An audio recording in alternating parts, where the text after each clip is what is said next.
relatively rare weather phenomenon is creating some unusual scenes along the Atlantic coastline, including here in southern New England. And this photo from Somerset sent to us through Reported illustrates the effects of the so-called king tide. Meteorologist Pete Mangione explains what it is and why it's been happening new at 6. Well, the warm temperatures have been dominating the weather headlines, but something else has been lurking in the water. A recent picture from Somerset shows water running up past the boat ramp, but it wasn't from a storm.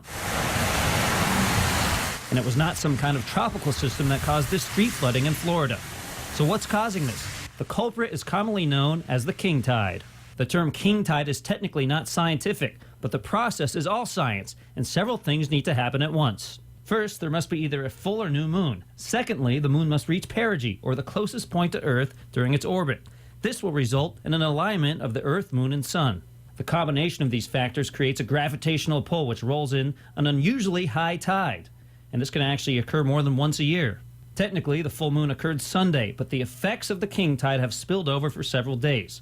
Of course, the extent of the flooding that occurs during a king tide is also highly dependent on the weather.